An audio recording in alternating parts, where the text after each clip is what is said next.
right. So, hello, everybody. I'm Emily McClellan with Bongo, and we are here today for part two of a topic that definitely continues to mystify the customer ed world, and that is all around data and how to use it to prove the effectiveness of your customer ed program. So we met with Evan, I think it was a couple months ago now. And so there's definitely no one better to follow up on the conversation with. We have Evan Hall here who has cracked that code, and we'll be talking about it today.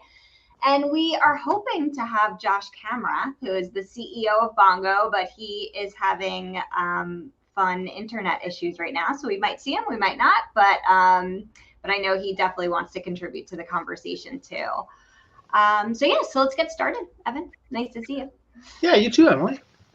So I have personally seen a pretty significant shift in the data conversation. I think when we used to talk about data, specifically in customer ed, we used to really focus on completions, how many views does the content or the video have, and also NPS scores. But I think the industry as a whole is now realizing that those aren't metrics that are deemed as business drivers, right, to the C-suite. So I think what a lot of people are now saying is you really have to create a data story, and that data story has to tie in with the overall business KPIs. But, easier said than done, right? So I think what most people are wondering is, what data do you use, and where is that data coming from, and how reliable is that data? So I guess, Evan, how do you think that we can help people get started there? Sure. Yeah, I think you made a great point, Emily, when you talked about telling the story. And part of the answer is you can use the same data to tell different stories depending on the audience, right? So you mentioned course completions, if I was, running an education program for you, I might go to you and say, "Hey, Emily, great news. We had a X% increase in course completions." And you might say, "Yay, that's fantastic," if that's something that you cared about. But, Josh, the CEO, if I went to him and said, "Josh, this happened," he'd probably be like, "Cool, Evan. Great. Like, I got other stuff to do." Unless there was a story that I could wrap it in where I said, but course completions we know lead to, maybe more likely retention or, increase of renewals or expansion. A lot of those kind of more top tier metrics that the C-suite cares about. So it's good to, you don't want to just throw out the metrics that you have now, but think about why someone would care. Mm-hmm. It's kind of the same mentality that I think you put to taking a customer-centric mindset. You mentioned some metrics, and I'd love to also hear sort of where your own interest in the numbers you're looking at is going. But the metrics that you gave in your example, I would summarize them as like things that we feel like we can control, right? Mm-hmm. Like course completions. Oh, someone is or isn't completing this. So, maybe there's ways that we can drive that, but we get focused on that metric and then trying to move the metric instead of the broader kind of actual like activities that we cared about in the first place. So it's like putting the cart before the horse. Are there what are some of the metrics that you've noticed starting to be a lot more prevalent or important in your world? Yeah, I think you made a great point about how you can't really look at any metric kind of in its own silo, right? It has to sort of, you have to figure out how to connect the dots, because, if we're getting a help article, for example, that's, gotten 500 hits, is that because people are using that part of the product a ton and that's awesome? Or is it because they can't figure out how to use that part of the product? So I think it's really, the goal is to always figure out, all right, so we've got one piece of data. Now, how can we dig into that piece of data and find kind of the truth behind it? But I think a lot of it, at least at Bongo in particular, a lot of it starts with kind of the support team and what's coming in. How are we dealing with that? And we are pretty hands-on here, so we are typically able to talk to a lot of our customers. And I always think that's the best way, right? Is to can't talk to everybody, but if you can talk to as many people as you can, you're less likely to make assumptions, right? Because you're hearing it from the truth source. I hope you never lose that because yeah, Yeah. like you can't spend enough time talking to Mm-hmm. customers, and it's so easy, I think, for and I've been guilty of it in the past to get lazy about it and be like, I know the answer, and Mm-hmm. then that hubris creeps up on you. Yep. Yeah. Yeah, I think that's a mantra that I have written on my desk right in front of me is don't assume anything. So it's just keep asking why, and that typically gets you where you need to go. Um, that's great. And so we talked about kind of what sorts of data maybe you want to look for, but and we talked about what you mentioned what's important to the CEO might be different than what you think might be important, right? So I think there's another debate that's been going on around those KPIs that I mentioned, right? So should we be tying customer ed data to revenue? If I roll out X many courses and maybe I'm charging for these courses, is this revenue that we're bringing into the company? Or should we be looking at metrics more related to what you mentioned earlier? Retention, reduction in support tickets, decrease in churn, things like that. What are your thoughts in what will typically be the value suite? Sure. So I think I might have mentioned last time, not that anyone would remember, but I was an accountant for a long time Mm-hmm. before moving into customer education. And one of the kind of things that we think about in accounting is materiality, right? And so when you look at revenue, and this is, I wish that Josh was on because I was hoping to ask him this, but like, again, imagine that I was running a program at Bongo, and I went to Josh. I was like, "Hey, Josh, I launched this program, and we're projecting that we're going to make 20 grand in Mm-hmm. subscriptions or registrations or whatever." Like, what would his response be? And I'm going to have to sort of guess on his behalf here, but I think that there's a good chance he would say like, "Well, 20 is better than nothing." But is nothing really the alternative, right? Because like, Mm-hmm. if I'm getting a salary, there's only so many hours in the day. So is the Right. time that I'm putting into creating that revenue Mm-hmm. stream versus the opportunity cost of doing other stuff meaningful? I don't, I have no idea what, Bongo's top line, revenue is, not none of my business, but I'm going to guess that probably 20,000 is like a rounding error, which gets into that Mm-hmm. materiality thing concept. So it's like, yeah, I would rather have $20,000 than not have it. Right. But big picture, like it's not moving the needle on anything. And Mm-hmm. so, you know, uh, what is the actual purpose of that program? Is it to pilot something because you think it'll grow to 100 times that with some Mm-hmm. nurturing, or is it actually a shiny distraction um, that should hopefully indicate that you should pivot back to, like I think you were saying, some of the focusing on metrics like reducing support tickets maybe, or working toward uh, churn reduction, depending on what's kind of top of mind for the business at the time. But revenue can be achieved both directly and indirectly. It's about sort of being able to explain why you're Yeah. putting the effort where you're putting it.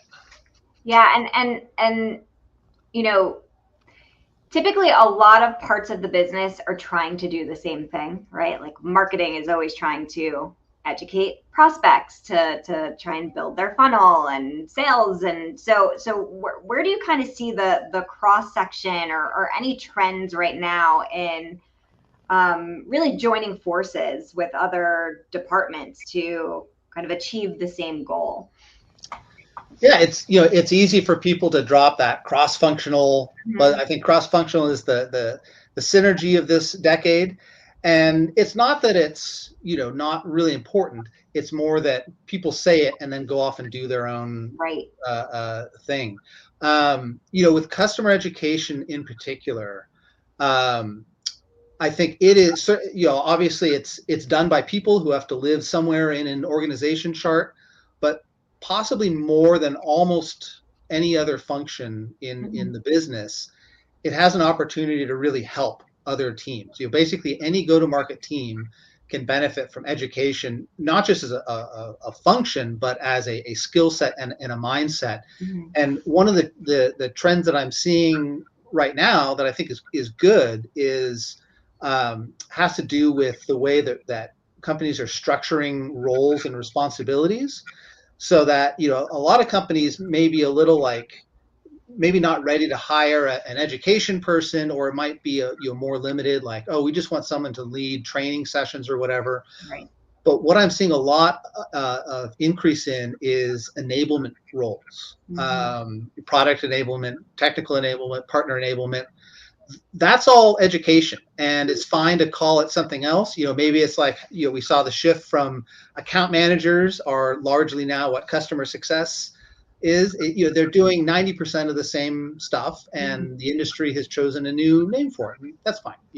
um, but that enablement concept is really interesting to me, because what I think it shows, and why I'm very positive about it, is it shows companies um, understanding that there is a value in that internal support structure of helping educate a salesperson, for example, on not just how to sell, but why is our product meaningful? What does it actually do? Why should the customer care? What's their perspective? Um, and so that's where I'm seeing where right now I think I'm seeing a lot more kind of education finding its foothold within an organization. Yeah, that's a really great point. I think sometimes people think education is just, all right, let me read an article and figure out how to use this product, but it's definitely more than that. It's all right, what are the best practices? What can you do?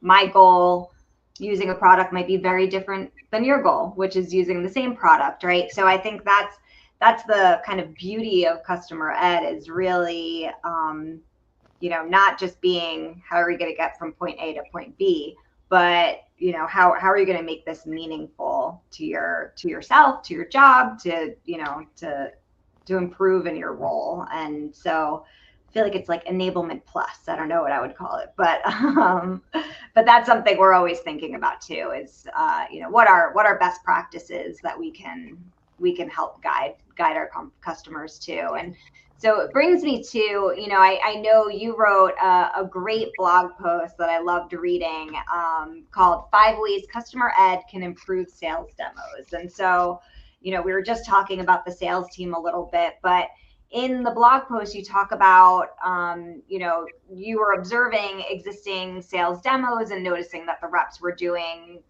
pretty cookie cutter presentations, right? I'm going to show you X, Y, and Z feature because we think this is really cool. So I'm going to assume that you think it's cool too. But, like we were just talking about, that's really missing out on, we're focusing more on ourselves and less about the customer and their desired outcomes. So I see it as a true challenge in customer ed is, if you're not, you have a benefit in sales of actually talking to people. So you can ask them, right? What's your desired outcome? Okay, now I'm going to switch my demo and demo exactly to your use case. But in customer ed, we don't have that luxury. So I guess, how do you decide what those outcomes are that you want to create courses around? And specifically, what did you do after seeing this experience? Yeah, so we're kind of making sure that we're tying all this back to the topic of data. Mm-hmm. At the end of the day, data is there to help prove or disprove whatever you're doing. So it starts with a hypothesis of and what I talked about in the article was at the company that I had been working at the time.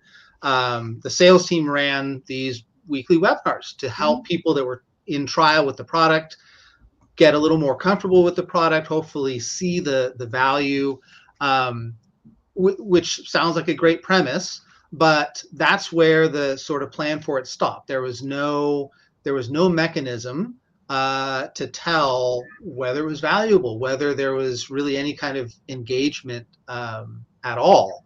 And so it made it really hard. I mentioned earlier that idea of opportunity cost, which is especially critical these days. This was a fairly senior sales team member that was committing to at least an hour a week to this. Right.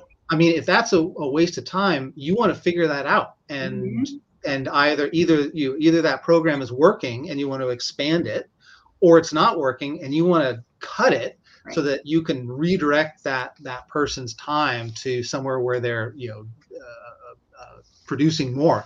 Um, and so in that particular case, what I shared in the blog article was I used the company's LMS to host content that was related to the webinar, and set it up where when a trialist would register, they would have the option of like, hey, you can come to the webinar. We'll do all the things, but if you're itching to start, you can jump into this on-demand content right now and start going through it. If that's what you want, it's okay if not. And then at the end of the webinar, they were sent the same kind of offer of like, hey, if you want to go back and review this information that's, sort of covers the same ground as what was on the webinar. But what that did, and one of the nice things about having an LMS is the ability to do like track Right. sort of who's doing things when. So with this particular LMS, we could use different URLs. I know that marketing's got a term for it that I always forget, where you can use kind of different unique URLs to track, where things are coming from. But the opportunity there was to see like people registering for the webinar. Were they going to the webinar because it was the only place to get what they needed? Were they going there because they liked having a live person, or something else? But by tracking more points, almost like triangulating, like you had Yeah. the pre-webinar, during the webinar, post-webinar, now you can start triangulating engagement and seeing like, oh, did people register and and then immediately consume the on-demand content and then not go to the webinar? That tells you that, oh, the people, the segment that you're attracting is perfectly happy to self-serve. So maybe now the focus is on building more self-serve resources. But it's about taking baby steps to set yourself up for success, coming up with a hypothesis and then saying, okay, how can we prove or disprove that? uh, which is sometimes easier than it sounds. Like sometimes you can't get at the data that you really wish you had, but 9 times out of 10, that means reframing the question you're asking. Like it probably means you're asking a question that's too big or too Right. broad or too vague. And so just like taking a step back and saying, okay, how can I get at this information in a different way? Yeah, I think it just sounds like a win-win, right? You're not wasting company resources, and you're setting the customer up much better for success because you're giving them the resources that they need at the time that they need it. So I love that one. So I know that we are getting close to time, so I think I'll wrap up with a final question. And we've talked about data a lot. We haven't talked about AI, which everyone loves to talk about right now. So how do you see customer education and itself, and then also the process of gathering and presenting data evolving in the next few years with the influx of AI? Yeah. So certainly within customer education, most of the chatter that I see around AI has to do with generating content. Yep. Can you build a course and have an AI avatar that may or may not be really creepy to watch? I don't know, but for folks that are joining that maybe don't work directly in customer education, none of that. Again, that idea of telling the story and such, like, that probably doesn't matter so much to you. You've got people to help you, figure out, what how you want to leverage AI for that. Um, I think for me right now, looking at the way AI is being used, um, is is that it's not terribly like you don't use AI to create data. You use AI to use data. Right. And so right now, until I see otherwise, that's sort of a rule of thumb when I think about like where are the interesting places that it's going or not going. One of the things that fascinates me with some of the like the articles and anecdotes you read about AI is that these these language models will they'll output whether it's an image or a text or whatever it is, um, and they can do some pretty amazing crunching of information, but they can't explain how they did it. I Right. think the article that I saw on LinkedIn a couple days ago was something around like using AI to and using like uh, uh, the like what was it? It was like something around physics and astronomy and the calculations they use to like measure galaxies. I'm doing a total disservice to it, but the short answer was the same kind of like formulas and such that physicists use for that. It turned out you could use AI to then assess images, and based on the reflections in the eyes in the images, tell was it a real picture or an AI Oh, wow. image, because of the limitations in how AI creates things. And but it's like if you went and asked if you ask AI, is this picture real? It might tell you yes or no. But if you're like, great, tell me how you know, it's I don't know. It's this mystical black box, Mhm. and that doesn't work with data. Like data is meaningless unless you can prove where it comes from. Right. So I think that with with AI, it's all about creating end experiences. An example that I found really compelling recently, I started using a product called Canva, Mhm. which if folks aren't familiar with, it's a does all kinds of stuff from helping build presentation decks and graphics and such. But they have incorporated ChatGPT into their in-app help, and they have trained it on all of their technical documentation. And so as I was going through and learning the product for the first time, I sort of knew some of the things I needed to do in building this presentation deck. But when I got stuck, I could just ask it questions, and it gave me really relevant answers. I was very pleasantly surprised at how natural the experience was compared to, the alternative would have been going to opening up another page with their help center, reading through articles, hoping to, trying to think, oh, how do I search for this topic and, find the piece of info I need. Um, and so I think creating those experiences is really kind of where AI's biggest opportunity is, and so companies that are looking at that end experience, are the ones that are going to get the most benefit from it.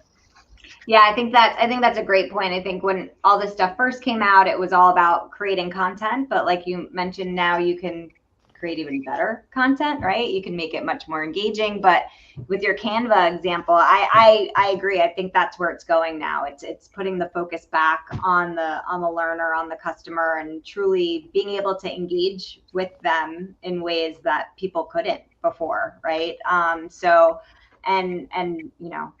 based on what you do next, that's another data point that Canva now has on, where are you in your journey, and how can they continue to educate you or someone else, in the best way possible. And so I definitely see that as kind of the next new thing. And even further, just giving people the opportunity to truly, instead of just going through a course, truly apply all the different aspects of what they've learned in that course, and apply it, whether it be a presentation or whatever the case may be, a conversation, and then have the AI give them, that immediate feedback where you just wouldn't have that opportunity beforehand. So I'm really excited about where things are going. But to the data point, I think we're just going to have so many more opportunities to collect data than we have before. Well, I think we are at time, Evan, but I really want to thank you for joining us and kind of rounding out this data conversation, and really appreciate it. Yeah, happy to. And folks are welcome to comment in down below, and we can continue the conversation on LinkedIn. Yeah, sounds great. All right, have a great rest of the afternoon, and thanks everybody for joining. Thanks, Emily. Bye.